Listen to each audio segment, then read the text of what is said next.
Okay, last video यहाँ पे ख़त्म हो गया था, दिस इज जस्ट 5 और 10 minutes of video. Okay, conservation of energy कैसे समझ सकते हैं इस केस में, उसके लिए आपको अनसर्टेनिटी प्रिंसिपल को इन्वोक करना पड़ेगा। किसी भी सिस्टम की एनर्जी डेफिनेटली आप ये कभी नहीं बोल सकते हैं कि इसकी एनर्जी ई ही है। एनर्जी में हमेशा एक अनसर्टेनिटी होगी, डेल्टा ई। वो डेल्टा ई किस तरह से डिफाइन होती है, अनसर्टेनिटी प्रिंसिपल से, इस तरह से। किसी सिस्टम की, इसे आप इस तरह सोचिए, किसी सिस्टम की एनर्जी आप ई सोच रहे हैं, पर उस सिस्टम की एनर्जी अचानक थोड़ी देर के लिए ई प्लस डेल्टा ई भी हो सकती है। थोड़ी देर के लिए मतलब केवल इतनी देर के लिए कि delta E into delta T का प्रोडक्ट लगभग कितना बने, एच क्रॉस के ऑर्डर का। इस तरह से आप अनसर्टेनिटी प्रिंसिपल को सोचें। आप किसी सिस्टम की एनर्जी सोच रहे हैं 20 यूनिट्स, पर अचानक उसकी एनर्जी थोड़ी देर के लिए 25 जूल भी हो सकती है, 25 यूनिट्स भी हो सकती है। कैसे? उसकी एनर्जी में एक्स्ट्रा कितना चेंज आया, 5 यूनिट्स का, 5 यूनिट का चेंज। लेकिन ये चेंज केवल इतने छोटे समय अंतराल के लिए होगा कि इन दोनों का प्रोडक्ट एच क्रॉस से या एच के ऑर्डर से बहुत ज़्यादा ना बने। ऐसा नहीं है 5 यूनिट एनर्जी लेके 2 घंटे तक बैठा हुआ है ये सिस्टम। ये अपनी एनर्जी को थोड़ा देर के लिए 5 यूनिट्स बढ़ा सकता है, लेकिन वो टाइम इंटरवल इतना स्मॉल होगा, कितना, एच क्रॉस बाई 5। एच बहुत छोटा नंबर है, तो ये टाइम इंटरवल बहुत छोटा है। तो इसी को हम uncertainty principle, energy time uncertainty का ये सेंस है। तो ये जो पार्टिकल हम कह रहे हैं, एक पार्टिकल न्यूक्लियॉन ने दूसरे न्यूक्लियॉन की तरफ एक वर्चुअल पार्टिकल फेंका। अब उस वर्चुअल पार्टिकल का मास m है, तो इस m के करस्पॉन्डिंग एक एनर्जी होगी mc²। ये एनर्जी कहाँ से आई? ये एनर्जी अनसर्टेनिटी प्रिंसिपल से ली हमने। इसे हम कहते ही हैं we have borrowed energy from the uncertainty principle. Uncertainty principle से थोड़ी देर के लिए mc² एनर्जी मिलकर ये पार्टिकल क्रिएट हो सकता है, लेकिन वो एनर्जी केवल कितने समय के लिए बोरो कर सकते हैं आप, कितने समय के लिए उधार मिलती है, इतनी, डेल्टा इंटू डेल्टा टी लगभग कितना, एच क्रॉस के ऑर्डर का। तो डेल्टा टी का एक एस्टिमेट आपको यहाँ से मिल रहा है। ये again order of magnitude calculations हैं। ओके, तो डेल्टा टी हो गया एच क्रॉस ओवर mc²। अब कोई भी पार्टिकल अगर लाइट की स्पीड से भी चले, मैक्सिमम जो पॉसिबल वेलोसिटी है, तो वो इतने समय में कितनी डिस्टेंस कवर कर सकता है, h cross over mc² into c, h cross over mc। इसका मतलब अगर ये न्यूक्लियॉन इस पार्टिकल को एक्सचेंज करके दूसरे न्यूक्लियॉन के साथ फोर्स इंटरेक्ट करना चाह रहा था, इंट्रैक्शन करना चाह रहा था, फोर्स का एक्सचेंज करना चाह रहा था, तो ये दूसरा पार्टिकल इस रेंज से बाहर थोड़ी हो सकता है। एक न्यूक्लियॉन यहाँ भी होगा, एक यहाँ भी होगा, एक यहाँ भी होगा, लेकिन जितना कम समय आपको मिला है इस समय, ये बहुत स्मॉल टाइम इंटरवल है, इस टाइम इंटरवल में ये वर्चुअल पार्टिकल केवल यहाँ से यहाँ तक, मैक्सिमम यहाँ तक जा सकता है। यहाँ भी जा सकता था, यहाँ पे अगर कोई न्यूक्लियॉन होता, इसके साथ भी इसका एक्सचेंज संभव था, इसके साथ भी इसका एक्सचेंज संभव है, लेकिन इस रेंज की वैल्यू ये कंप्यूट करके हमने, इस रेंज के बाहर जो न्यूक्लियॉन है उस तक ये वर्चुअल पार्टिकल नहीं पहुंच सकता है, क्योंकि इस वर्चुअल पार्टिकल को केवल इतने समय तक जिंदा रहने की अनुमति है। इतनी एनर्जी की जरूरत पड़ी इस वर्चुअल पार्टिकल को क्रिएट करने के लिए। अनसर्टेनिटी प्रिंसिपल ने कहा हाँ ले लो, इतनी एनर्जी थोड़ी देर के लिए ले लो, लेकिन कितने समय के लिए, केवल इतने समय के लिए। तो ये वर्चुअल पार्टिकल केवल इतने समय जीवित है, और इतने जीवन काल में ये मैक्सिमम इतनी डिस्टेंस चल सकता है। तो एक रेंज आपकी डिफाइन हो रही है। तो रेंज का कंसेप्ट यहीं से आ रहा है। Okay, let me try to show it this way. ये m एनर्जी का पार्टिकल क्रिएट करने के लिए इतनी एनर्जी की अनसर्टेनिटी की जरूरत पड़ी, इतनी एनर्जी मिल जाएगी आपको थोड़ी देर के लिए उधार, लेकिन वो समय कितना है, वो समय इतना है कि उसमें आप इतना या मैक्सिमम इतना डिस्टेंस चल सकते हो। तो यहाँ तक अगर आपका न्यूक्लियॉन मौजूद होगा दूसरा, तो इसके और इसके बीच एक्सचेंज पार्टिकल के कारण फोर्स लग जाएगा, और अगर दूसरा न्यूक्लियॉन इस रेंज से बाहर है तो फोर्स कहाँ से लगेगा, तब ये वाला क्रिएशन आपकी हो ही नहीं पाएगी। तो ये आइडिया है प्रेजेंटली जो हम एक्सचेंज पार्टिकल की मदद से फोर्स एक्सचेंज की बात करते हैं। न्यूक्लियर फोर्स के लिए, न्यूक्लियर फोर्स की रेंज हमने लगभग 1 फर्मी कही थी कि लगभग उसकी रेंज 1 फर्मी होती है। अगर यहाँ से मैं रिवर्स में जाऊँ कि रेंज बराबर एच क्रॉस अपन एम सी होता है, तो एच और सी कांस्टेंट हैं, तो यहाँ से मुझे एम का एस्टीमेट मिल सकता है। हाँ भाई, जो पार्टिकल एक्सचेंज हो रहा है, एक्सचेंज पार्टिकल, उसका मास का एस्टीमेट हम यहाँ से लगा सकते हैं। तो रेंज की वैल्यू पुट करके अगर हम एक्सचेंज पार्टिकल का मास और उसको भी एनर्जी यूनिट्स में निकालें, c² से मल्टीप्लाई करके निकालें, तो वो लगभग 200 MeV के आसपास बनता है। मतलब न्यूक्लियर फोर्स का जो पार्टिकल है, ये जो एक्सचेंज हो रहा है, ये क्योंकि न्यूक्लियर फोर्स की रेंज 1 फर्मी के आसपास की है, तो ये पार्टिकल लगभग 200 MeV के आसपास का होना चाहिए। आप यहाँ से रिलेशन देख सकते हैं, एच क्रॉस और सी तो कांस्टेंट है, रेंज मास के इन्वर्सली प्रोपोर्शनल है। अगर पार्टिकल ज़्यादा लाइट होगा, एक्सचेंज का पार्टिकल ज़्यादा लाइट होगा किसी फोर्स का, तो उस फोर्स की रेंज बड़ी ज़्यादा होगी। अगर फोर्स आपका शॉर्ट रेंज भी है, माना एक शॉर्ट रेंज वाला फोर्स ये है और एक शॉर्ट रेंज वाले की है, लेकिन उसकी रेंज कंपैरेटिवली ज़्यादा है, इसका मतलब दोनों केस में जो एक्सचेंज पार्टिकल है उसका मास अलग अलग होगा। जहाँ एक्सचेंज पार्टिकल ज़्यादा हैवी होगा वहाँ रेंज और कम होगी। जितना हैवी एक्सचेंज पार्टिकल होगा उतनी रेंज कम होगी। तो न्यूक्लियर फोर्स के लिए हमने एस्टिमेट अगर लगाए हैं, और ये सबसे पहले युकावा वगैरह ने किया था, उन्होंने एस्टिमेट किया, उन्होंने ये मॉडल दिया कि एक्सचेंज फोर्स है, न्यूक्लियर फोर्स का ओरिजिन एक पार्टिकल, वर्चुअल पार्टिकल का एक्सचेंज है, और उन्होंने एस्टिमेट किया उस पार्टिकल का मास लगभग कितना होना चाहिए, 200 MeV। कुछ सालों बाद एक्सपेरिमेंट में एक्चुअली ये पार्टिकल मिला, एक पार्टिकल मिला जिसे हम आज की डेट में युकावा पाई म्यूजॉन कहेंगे, लगभग 200 MeV तो नहीं, 140 MeV, पर ऑर्डर ऑफ मैग्नीट्यूड के हिसाब से ठीक था। हमने इस कैलकुलेशन को बहुत एक्यूरेटली वैसे भी नहीं किया है, लेकिन रफली 140 MeV 200 MeV के आसपास ही हुआ। तो युकावा की थ्योरी कंफर्म हुई कि हाँ, जो न्यूक्लियर फोर्स का ओरिजिन है वो किस तरह का है, एक्सचेंज फोर्स मॉडल। इसीलिए इसे एक्सचेंज फोर्स मॉडल कहा गया। न्यूक्लियर फोर्स को, जो कि एक शॉर्ट रेंज फोर्स है, उसको हम एक्सचेंज फोर्स मॉडल के टर्म में समझ सकते हैं। ओके, दिस इस पॉइंट को मैं फिर से वो करना चाहूँगा। ये एनर्जी, एक्स्ट्रा एनर्जी आई कहाँ से, ये वर्चुअल पार्टिकल थोड़ी देर के लिए क्रिएट हुआ। ये वर्चुअल क्यों है? क्योंकि इस कोई एक्सपेरिमेंट आपका इसको डिटेक्ट नहीं कर सकता है, डायरेक्ट एक्सपेरिमेंट डिटेक्ट नहीं कर सकता है, ठीक है, क्योंकि ये क्रिएट हुआ और बहुत छोटे समय बाद दूसरे वाले पार्टिकल ने इसे एब्जॉर्ब कर लिया, तो ये वर्चुअल पार्टिकल है। ओके, लेकिन ये वर्चुअल पार्टिकल भी आया कहाँ से?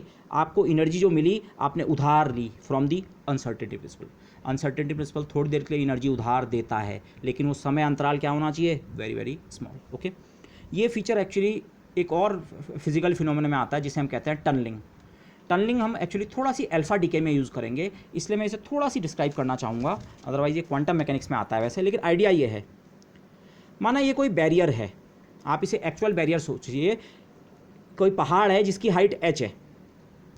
अगर किसी पार्टिकल की एनर्जी केवल इतनी है, इतनी मतलब एनर्जी के टर्म में ही सोचिए, वो उसकी एनर्जी इस बैरियर को क्रॉस करने लायक नहीं है। बैरियर को क्रॉस करने लायक मतलब किसी पार्टिकल की एनर्जी अगर इस बैरियर की हाइट से ज़्यादा होती है, बैरियर को आप, चलो मैं जूल्स के टर्म में कहूँ, माना ये बैरियर है 2 जूल का, इस बैरियर को पार करने के लिए कम से कम 2 जूल की एनर्जी की ज़रूरत है। तो किसी पार्टिकल की एनर्जी अगर 2 जूल से कम है तो वो इस बैरियर से टकरा के क्या हो जाएगा, वापस। आप इसको और बेटर ऐसा सोच सकते हैं, ये पहाड़ी चलो ऐसी है, आपने इधर से एक पार्टिकल फेंका लेकिन उसको बहुत कम काइनेटिक एनर्जी दी, तो वो इस पहाड़ी पे थोड़ा चढ़ेगा और चढ़ के वापस आ गया, क्योंकि इस पहाड़ी के टॉप तक जाने के लिए जितनी पोटेंशियल एनर्जी की ज़रूरत है वो कितनी है, 2 जूल।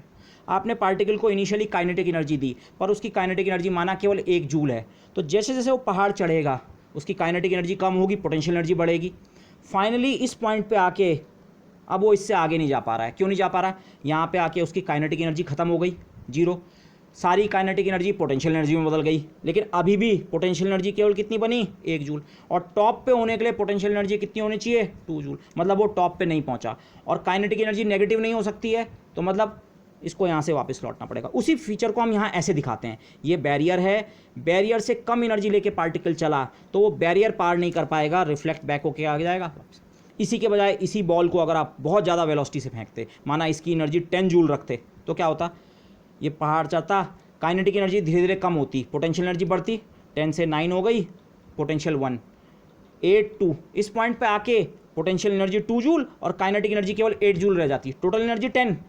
और फिर ये जब ढलान से नीचे गिरता फिर से पोटेंशियल एनर्जी कम होने लगती और काइनेटिक एनर्जी गेन होती, और लास्ट में जाके फिर से काइनेटिक एनर्जी कितनी आती, 10। फ्रिक्शन वगैरह कुछ नहीं है। ये वाली सिचुएशन है, ये बैरियर और पार्टिकल की एनर्जी उससे कहीं ज़्यादा है। लेकिन क्वांटम मैकेनिक्स में हमारे पास ये आंसर आता है, जब हम इसी प्रॉब्लम को क्वांटम मैकेनिक्स में डील करते हैं तो ये पता लगता है, अगर ये बैरियर है, इसकी कुछ हाइट है, और पार्टिकल की एनर्जी अगर बैरियर की हाइट से कम भी है, तभी भी इस चीज़ का चांस रहता है, इस चीज़ की प्रोबेबिलिटी रहती है कि वो पार्टिकल इधर निकल जाए। प्रोबेबिलिटी का मतलब क्या है? अगर आप ये experiment large number of particles के साथ करें, 10 पावर 10, 10 पावर 20, 10 पावर 30 पार्टिकल्स के साथ, तो हर एक पार्टिकल यहाँ नहीं जाएगा, पर इन सब पार्टिकल्स में से 1 आध 10 15 1% 2% पार्टिकल या इससे भी कम यहाँ जा सकते हैं। ये क्वांटम मैकेनिक्स का रिजल्ट है। क्लासिकली तो ये सिचुएशन होती है, क्लासिकली तो अगर एनर्जी बैरियर की हाइट से कम है तो वापस लौट जाओ, बैरियर की हाइट से ज़्यादा है तो चलो जाओ पार। लेकिन क्वांटम मैकेनिकली अगर पार्टिकल की एनर्जी बैरियर की हाइट से कम भी हो, तभी भी पार्टिकल बैरियर को पार करके पार निकल सकता है। ओके, ये कहाँ से होता है? अब आप इसको आप डीपली कहें, इसी फिनोमेना को हम टनलिंग कहते हैं। टनलिंग मतलब जैसे पहाड़ में सुरंग होती है, इसको आप इस तरह सोचिए, आपके पास बॉल है, बॉल के पास 10 यूनिट एनर्जी नहीं है, पर फिर भी बॉल अगर पार निकल जाए तो क्लासिकली आप इस चीज़ को कहते हैं, अरे ज़रूर बीच में सुरंग बना रखी होगी। अगर यहाँ से मैं एक सुरंग बना दूँ और बॉल को केवल 2 यूनिट एनर्जी दूँ, वो उतनी एनर्जी से केवल यहाँ तक जा सकता है, लेकिन इसके बाद ये इस टनल में चले जाएगा और फिर टनल से बाहर आ जाएगा। तो इसीलिए क्वांटम मैकेनिक्स में ये फीचर को हम टनलिंग ही कहते हैं। अगर ऐसा हो रहा है इसे टनलिंग कहते हैं। पर सवाल ये आता है यार, अगर क्लासिकल टर्म्स में सोचें तो ये कैसे हो सकता है कि बिना बैरियर को क्रॉस किए आगे बढ़ गया? तो यहाँ पे भी हमारी सहायता करता है अनसर्टेनिटी प्रिंसिपल। आप इसकी एनर्जी इतनी सोच रहे हैं, पर एक्चुअली इसकी एनर्जी थोड़ी देर के लिए बढ़ सकती है। इसकी एनर्जी में डेल्टा ई की अनसर्टेनिटी आ सकती है। थोड़ी देर के लिए अनसर्टेनिटी प्रिंसिपल से ये एनर्जी को बोरो करके अपनी एनर्जी बढ़ा सकता है। और अगर इसकी एनर्जी अब अगर बढ़ी हुई है तब तो ये बैरियर के पार निकलने में सक्षम है। लेकिन आपको ध्यान ये रखना है, ये एनर्जी का उधार बहुत कम देर के लिए मिलता है। कितनी देर के लिए? Delta E into delta T का प्रोडक्ट एच क्रॉस से बहुत ज़्यादा डिफरेंट नहीं होना चाहिए, बहुत छोटे समय अंतराल के लिए। लेकिन उस छोटे समय अंतराल में अगर ये इस बैरियर को क्रॉस कर ले और फिर से इसकी एनर्जी ई हो जाए, ये डेल्टा ई का उधार मिला, इसकी एनर्जी बढ़ गई, लेकिन कितने समय के लिए? Delta T, very small time. लेकिन उस छोटे समय अंतराल में अगर ये इस बैरियर को क्रॉस करके इधर आ जाए तो फिर से इसकी एनर्जी कितनी हो जाए? ई। तो जो छोटे समय अंतराल के लिए एनर्जी उधार मिली अनसर्टेनिटी प्रिंसिपल से, उससे इसे बैरियर क्रॉस करके दूसरी तरफ निकल सकता है। ये फीचर मैं क्यों डिस्क्राइब कर रहा हूँ? ये क्वांटम मैकेनिकल फीचर है, हमने स्टडी नहीं किया है। पर आपके पास आगे हम पढ़ेंगे रेडियो एक्टिविटी। रेडियो एक्टिविटी में आता है एक alpha decay. Alpha decay actually एक टनलिंग फिनोमिना ही होता है। अगर हम बहुत नाइवली देखें, अल्फा पार्टिकल के पास इतनी एनर्जी नहीं होती है कि वो न्यूक्लियस से बाहर निकल सके। न्यूक्लियस उसके लिए एक बैरियर की तरह एक्ट करता है, लेकिन उसके बावजूद अल्फा डीके हो जाता है, अल्फा पार्टिकल बाहर निकल जाते हैं। कैसे? टनलिंग करते हैं। तो इसलिए ये तो टनलिंग हो, चाहे यहाँ पे हम जो एक्सचेंज फोर्स मॉडल की बात कर रहे हो, इन दोनों केस में जो वो एनर्जी थोड़ी देर के लिए उधार मिलती है, that comes from the uncertainty principal. और लास्ट में ये 4 फंडामेंटल इंटरेक्शंस जो हैं इनको मैं समराइज़ करना चाहूँगा। ग्रेविटेशनल फोर्स जो है, ग्रेविटेशनल फोर्स की रेंज इन्फिनिटी होती है। 2 मासेस के बीच की डिस्टेंस कुछ भी हो, आप यहाँ से आइडिया लगा सकते हैं। रेंज होती है एक्सचेंज पार्टिकल के मास के इन्वर्सली प्रोपोर्शनल। तो अगर रेंज इन्फिनिटी है, इसका मतलब एक्सचेंज पार्टिकल का मास कितना होगा? 0। ग्रेविटी का जो एक्सचेंज पार्टिकल है वो अभी तक डिटेक्ट नहीं हुआ है, पर उसका नाम हम कहते हैं ग्रेविटॉन। तो ग्रेविटॉन मास 0 का पार्टिकल प्रिडिक्ट किया गया है। होपफुली जिस दिन लैब में मिलेगा, एक्सपेरिमेंट्स में मिलेगा, उसका रेस्ट मास 0 ही पाया जाएगा। और उसके अलावा उसका एक स्पिन भी होता है। स्पिन को चलिए छोड़ दीजिए, स्पिन की हमने कहीं बात नहीं की। इलेक्ट्रोमैग्नेटिक फोर्स की रेंज भी इन्फिनिटी होती है। ये दोनों शॉर्ट रेंज फोर्स नहीं है, ये इनफाइनाइट रेंज फोर्स हैं और इनकी रेंज इन्फिनिटी है। इसका मतलब एक्सचेंज पार्टिकल जो इनका है उसका मास कितना होगा? 0।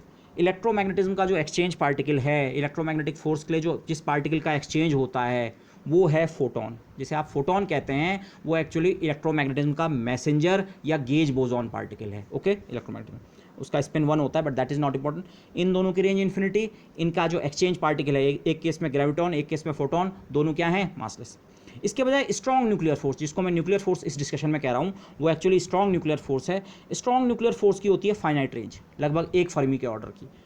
उसका जो एक्सचेंज पार्टिकल है युकावा पाई मिजॉन। ओके, और बाद में हम एक्चुअली स्ट्रॉन्ग फोर्स उस फोर्स को कहते हैं जो ग्लूऑन्स के बीच लगता है, सॉरी नॉट ग्लूऑन्स, क्वार्क्स के बीच लगता है, और उसके एक्सचेंज पार्टिकल को वहाँ पे हम ग्लूऑन्स कहते हैं। Okay, you don't need to go into this, but और ऐसे ही एक वीक न्यूक्लियर फोर्स भी आता है। न्यूक्लियर फोर्स 2 वैरायटी का होता है, एक स्ट्रॉन्ग और एक वीक। जिसकी बात हम यहाँ पे मेनली कर रहे हैं वो स्ट्रॉन्ग न्यूक्लियर फोर्स है। लेकिन बीटा डी के जैसी प्रोसेस में एक और न्यूक्लियर फोर्स पिक्चर में आता है जिसे कहते हैं weak nuclear force. Weak nuclear force की भी फाइनाइट रेंज होती है, और फाइनाइट रेंज होने का मतलब उसके पार्टिकल का मास कुछ होगा, 0 नहीं हो सकता। पार्टिकल का मास 0 होगा एक्सचेंज पार्टिकल का, तब तो रेंज इन्फिनिटी हो जाएगी। रेंज फाइनाइट है, इसका मतलब उस पार्टिकल का कुछ मास है। इनफैक्ट वीक न्यूक्लियर फोर्स के लिए जो रेस्पॉन्सिबल पार्टिकल हैं उनको हम कहते हैं 3 particles, W+, W- and Z0। Plus minus और 0 एक्चुअली इनके चार्जेस हैं। तो 3 पार्टिकल्स हैं, W+, W- and Z0। Okay, इन्हें हम, इनका नाम जो हम कलेक्टिवली कहते हैं, इन्हें हम कहते हैं weak vector bosons. Weak vector bosons. But ये जस्ट मैंने इसलिए बताया, ये एक्सचेंज मॉडल जो है, ये करंटली जो हम थ्योरीज जिस तरह से पार्टिकल फंडामेंटल इंटरेक्शंस को डिस्क्राइब करते हैं, ये वहाँ भी यूज़ किया जाता है मच रिफाइंड वे में। But this exchange force model is use to describe all the fundamental interactions. Okay, with this I would like to end this lecture. Thank you everybody.